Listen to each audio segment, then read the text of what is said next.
Donc cette exposition 2011 de la Fondation en fait est en 3 parties.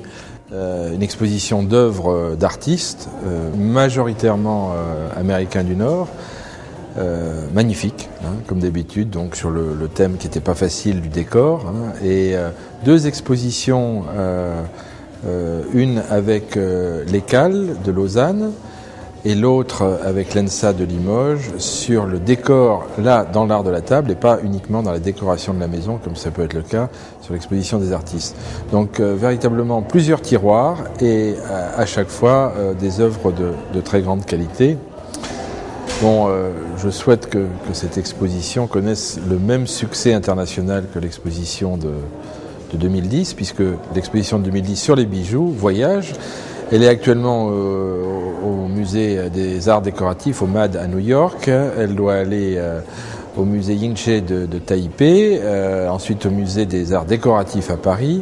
Et nous avons d'ores et déjà 3 autres musées aux États-Unis qui souhaitent l'accueillir. Donc on ne sait pas quand est-ce qu'elle va s'arrêter de tourner dans le monde. Alors pour celle-là, naturellement, il y a matière à faire quelque chose parce que les œuvres sont absolument remarquables. Le commissaire de l'exposition s'exprimait ainsi qu'Hélène sur le sujet, mais je suis très fier.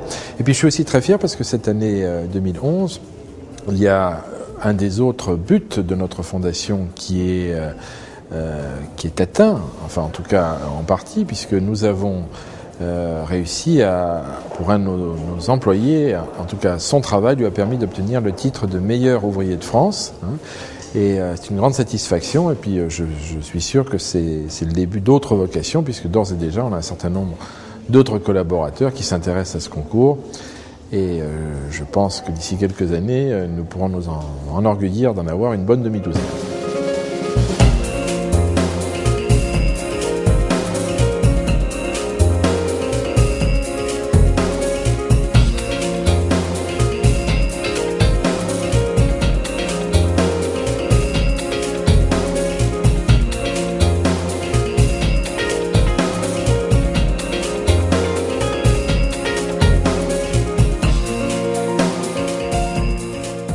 Je tiens tout d'abord à remercier évidemment la Fondation Bernardaud et par là même Hélène Huret, qui ça m'a beaucoup touché qu'il fasse appel à mes services.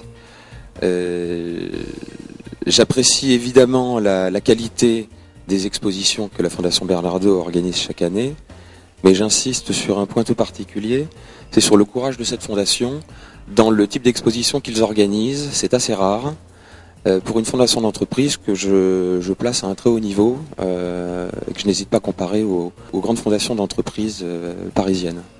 C'est important de le dire. Et cette exposition en est la parfaite illustration.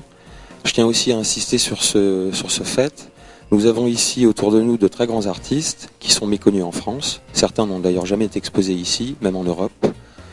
Mais nous exposons ici de grands artistes. Certains sont de véritables icônes qui font déjà partie de l'histoire de l'art, qui sont reconnus mondialement. Et la Fondation Bernardaud est la première fondation d'entreprise à les avoir présentés aujourd'hui. C'est important de le souligner. Donc c'était un véritable tour de force. Vous vous en rendrez compte à la dimension des installations que nous présentons. Tour de force physique, matériel, logistique. Tour de force aussi intellectuel, puisqu'on m'a demandé de travailler sur le décor, ce qui n'est pas étonnant pour les entreprises Bernardaud, de la part des entreprises Bernardaud, mais qui est en même temps difficile parce que c'est une notion qui est très complexe. Nous avons choisi de conserver cette ambiguïté du décor, qui est en même temps le décor d'un objet, mais qui est en même temps le décor, on le voit dans le titre, le décor d'une scène de théâtre, mais le décor d'un intérieur.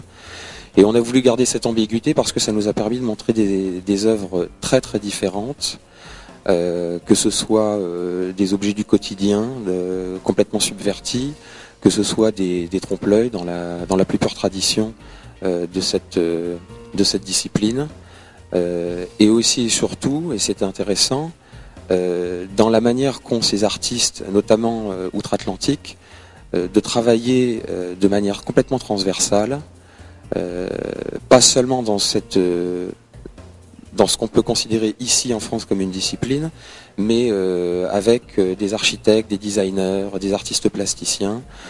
Donc on a des installations qui sont ici assez exceptionnelles.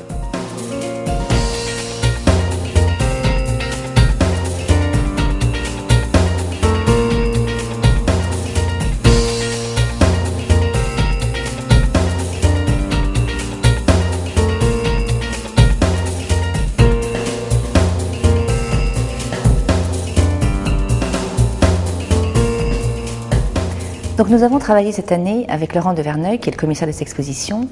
Et la raison pour laquelle nous l'avons choisi, c'est qu'il a des réseaux outre-Atlantique très importants. Il connaît très bien ce qui se passe en Amérique du Nord, en Amérique du Sud. Il nous a semblé intéressant de proposer cette année des artistes américains, entre autres, puisque parmi les 13 artistes, 9 sont américains, afin de montrer à quel point, en Amérique, l'activité de la céramique est vraiment foisonnante aujourd'hui. En parallèle à l'exposition Le décor est planté, nous avons travaillé avec 2 écoles. Nous avons réalisé 2 workshops avec l'ENSA à Limoges, l'ECAL à Lausanne, à qui nous avons demandé de réfléchir sur la notion même du décor, mais sur les arts de la table.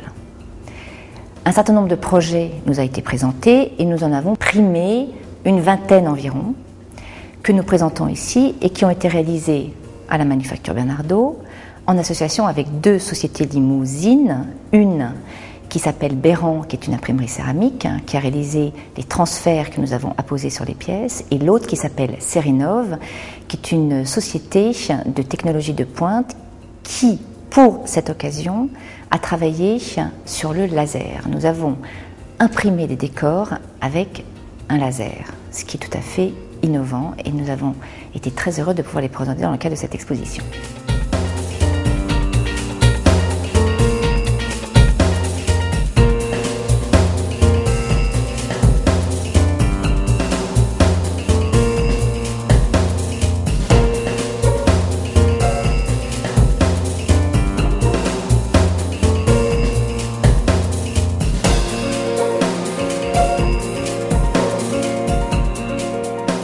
Donc c'est avec plaisir et intérêt que j'ai accepté de travailler sur ce projet autour du décor.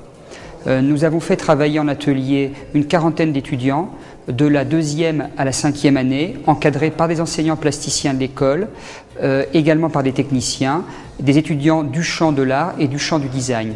Et nous avons placé, je crois, la barre haute, puisque l'objectif était d'avoir des projets qui parlent par eux-mêmes, qui réinventent la question du décor et qui permettent de passer d'un mode décoratif à un mode déclaratif. Et je pense que les projets qui sont derrière moi montrent bien l'ampleur du travail qui a été effectué et les résultats qui sont tout à fait probants.